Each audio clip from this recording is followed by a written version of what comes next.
Selamat siang para netizen dimanapun kita berada, salam inspirasi bagi kita semua. Sangat menarik sekali dengan ucapan dari seorang komisaris, dan pada akhirnya hari ini 1 November Komisaris Independen Pelni akan dilaporkan politisi Demokrat atas penistaan agama. Mari kita lihat dulu komentar-komentar netizen seperti ini. Ini komentar-komentar netizen. Dari muda adalah kekuatan. Malam ini sudah saya dan tim sudah membuat keputuskan. Selasa tanggal 1 November 2022 akan membuat LP laporan. Saya menunjuk Muhammad Taufikur Rahman dan Tasrif sebagai kuasa hukum saya. Kawan kita kawal dugaan penistaan agama ini ya. Ini dari Dede Budiarto yang mentweet, memilih capres jangan sembrono, apalagi memilih capres yang didukung kelompok radikal yang suka mengkafir-kafirkan, pengasong hilafak anti Pancasila, gerombolan yang melarang pendirian rumah ibadah minoritas. Inilah ya apa yang ditujukan itu benar masuk kalau delik aduan ya ini masuk begitu kan. Ini sekarang mau berbagi pengetahuan berbahasa, pengertikan kalimat pembuka sebagai dapat menerapkan adanya subjek yang terungkap terang. Subjek bukan subjek.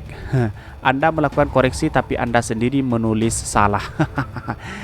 Abis bikin laporan ini Hasbi ke Arab. Di Arab lo teriak-teriak khilafah sambil ngibarin bendera hitam putih yang ada tulisan tauhidnya. Kalau nggak diapa-apain berarti tuduhan lo benar. Sebelum ke Arab kau belajar dulu lo. Saya hanya bisa bantu dua bang. Insya Allah saya doakan yang terbaik bang. Semoga para penista agama dihukum. Apa yang sahabat bacakan ini adalah pro dan kontra ya. Ini seru nih. Satu, kalau delik aduan kan harus jelas korban dan kerugiannya. Dua, ideologi khilafah yang bela karena dipelesetkan jadi khilafah adalah sebuah ideologi terlarang di Indonesia setara dengan komunis. Ini banyak sekali. Kelamaan ngapain harus menunggu tanggal 1? Apa kalau tanggal merah Polda libur? Saya dukung tetap kalau udah proses polisi jangan dicabut ya kayak yang Ono. Anda bilang penistaan agama, coba Anda tunjuk yang mana? Apakah kata hilafak yang Anda maksud? Luar biasa, Anda ini sudah menjadi manusia biadab dan jahat sekalian Anda ini. Tapi semoga Allah mengampuni Anda dari kejahatan besar. Tapi kalau kita baca komen kamu ini kok pikiran saya spontan berpikir bahwa kamu yang lebih jahat. Biadab itu di mana bos? Apakah karena dia membela agama sehingga dia biadab? Ini banyak sekali. Nggak usah buat laporan lah, ajak ngopi time aja, samperin ke Pelni sana, sudah banyak yang bergerak hitam. Sekedar mengingatkan, yang seharusnya bersabar itu Anda. Penggunaan kata dalam bahasa Arab yang dipelesetkan oleh Kang Dede 78 mungkin terkesan kurang sopan, tapi belum tentu termasuk penistaan agama. Semoga Anda juga tidak mengira penggunaan kata Yesar dan Yaman pada sandal sebagai kasus penistaan agama. Banyak yang pro dan kontra ya ini ya. Semoga bisa diproses secara hukum untuk pencegahan terjadinya kasus penistaan agama berikutnya. Mari kita baca dulu beritanya seperti ini. Ini beritanya, 1 November Komisaris Independen Pelni akan dilaporkan politisi Demokrat atas penistaan agama. Politisi Partai Demokrat Hasbi Lubis akan melaporkan Komisaris Independen PT Pelni Dede Budiarto terkait dugaan penistaan agama pada Selasa. Malam ini sudah saya dan tim sudah membuat keputusan. Selasa tanggal 1 November 2022 akan membuat LP, ungkap dalam akun sosial medianya. Hasbi mengaku telah menunjuk dua kuasa hukum untuk mengawal kasus dugaan penistaan agama itu. Saya menunjuk Muhammad Taufikur Rahman dan Tasrif sebagai kuasa hukum saya. Kawan, kita kawal kasus dugaan penistaan agama ini ya. Laporan itu terkait unggahan Dede Budiarto beberapa waktu lalu. Dede Budiarto berkomentar terkait pernyataan Presiden Joko Widodo atau Jokowi yang mengingatkan partai politik untuk tidak sembrono mengusung capres di 2024. Bahkan Kang Dede Sapan mengaku sepakat, apalagi kata dia capres yang didukung kelompok radikal yang suka mengkafirkan. Bahkan dia menyebutkan pengasuhan khilafah anti Pancasila hingga melarang pendirian rumah ibadah minoritas.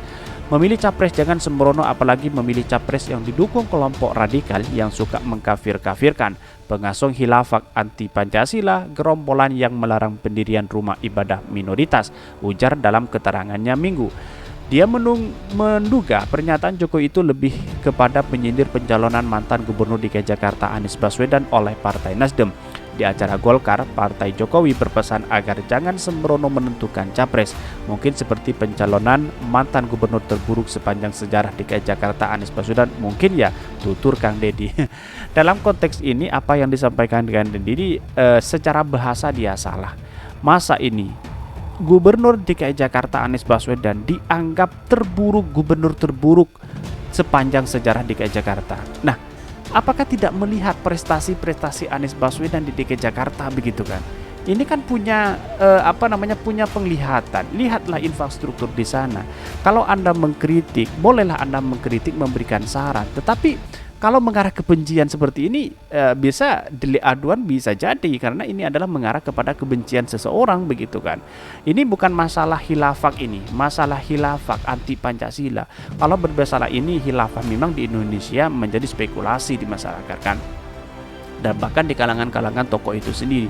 Saya tidak mendukung siapa-siapa, tetapi kalau ini apa yang disampaikan ini di acara Golkar, Pak Jokowi berpesan agar jangan sembrono menentukan capres. Mungkin seperti pencalonan mantan gubernur terburuk sepanjang sejarah DKI Jakarta Anies Baswedan, mungkin ya, tutur Kang Deddy. Nah, dalam konteks ini Anies Baswedan apakah terburuk sepanjang sejarah kepemimpinan beliau begitu? Ya tidaklah. Inilah yang kemudian menjadi catatan penting seperti Kang Deddy ini bukan masalah khilafah atau apa, tetapi dia lebih bahasanya bahasa kampungan kalau menurut saya pribadi begitu kan. Dalam artian Anies Baswedan dicap sebagai mantan gubernur terburuk sepanjang sejarah, padahal di DKI Jakarta kemajuan dan kepuasan masyarakat 83,%. Artinya kepuasan masyarakat di Jakarta sangat puas begitu kan. Nah, inilah yang sangat disayangkan sekali. Jangan-jangan ini bagian dari para buzzer-buzzer dan mengikuti arahan para cebong-cebong seperti itu begitu kan. Kira-kira seperti itu. Dalam artian ya, kalau mengkritik yang mengkritik secara logika dan waras begitu kan. Tetapi ini dan juga di sini yang dipertentangkan masalah, bahkan dia menyebut pengasong khilafah. Artinya kalau ini saya tidak ikut-ikutan masalah khilafah, tetapi lebih dia berkomentar terkait dengan Anies Baswedan begitu kan. Padahal Pak Jokowi sendiri sudah mengatakan jangan memilih presiden atau capres cawapres yang sembrono. Dia ditujukan kepada Partai Golkar, bukan kepada Anies Baswedan, bukan kepada Nasdem. Kenapa dipelintirkan ke situ begitu kan? Inilah yang menjadi catatan penting mengapa demokrasi kita itu hancur, ya gara-gara seperti ini begitu. Ya gara-gara seperti ini hancur negara kita. Kalau ini dibiarkan terus begitu kan. Ini masalah ini dikit-dikit radikul dan sebagainya. Inilah yang kemudian menjadi catatan penting kepada negara kita. Semua orang yang tidak satu pandang, yang tidak pemikiran dengan Pelni atau siapapun dengan pemerintah, dianggap sebagai kadrun, dianggap sebagai orang yang tidak punya prestasi. Di mana logika mereka begitu kan? Nah, ini kan logikanya kan salah menurut saya pribadi begitu kan. Dalam artian ya salah dalam artian bahwa ya kalau memang membangun demokrasi, ayolah bangun bersama-sama begitu kan. Kalau memang ini yang dibangun ditujukan kepada Anies Baswedan dijelek-jelekan terus begitu. Inilah menjadi pertantangan besar kepada demokrasi kita begitu kan. Nah, orang-orang seperti ini biasanya orang-orang yang memecah belah bangsa di antara kita begitu. Jadi kontribusi besar kepada bangsa itu hanya kepentingan pribadi yang dilakukan begitu.